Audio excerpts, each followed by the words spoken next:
धोखेबाज छौरी साथ हमर छोड़ देलही, मुँह मोड़ लेलही, दिल तोड़ देलही।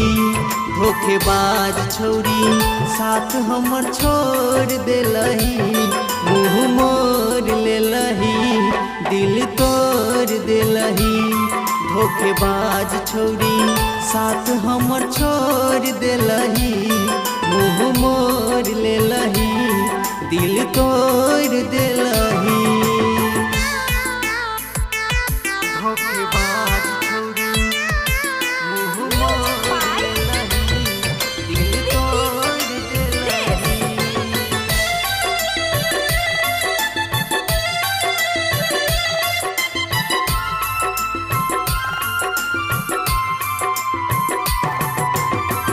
प्यार करके तोरा से पगली भेलियो बदनाम गे, तू तब चल जैभी भगाई के मांग गे।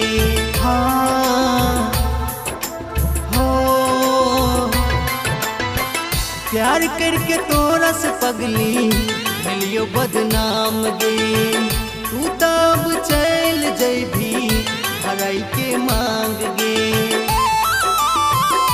हमर दिलहा मोबाइल पगली तू फोड़ देलही, आँख में लोर देलही, गे विभोर भेलही। धोखेबाज छौरी साथ हमर छोड़ देलही, मुँह मोड़ लेलही, दिल तोड़ देलही। धोखेबाज छौरी मुँह मोड़ लेलही, दिल तोड़ देलही।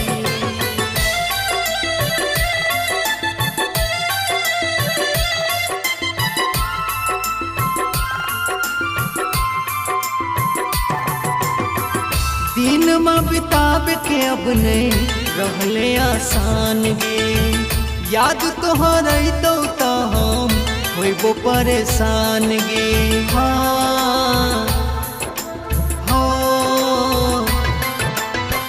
दिन में बितावे के अब नहीं रहले आसान गे, याद तोहर तो हम होइबो परेशान गे। राइटर पंकज उदित रंजे के तू घर गेलही, नैया जोड़ लेलही, साथ छोड़ देलही।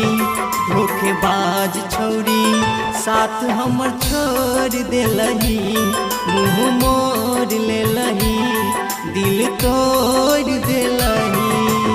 रिकॉर्डिंग बाय अपन मिथिला रिकॉर्डिंग स्टूडियो।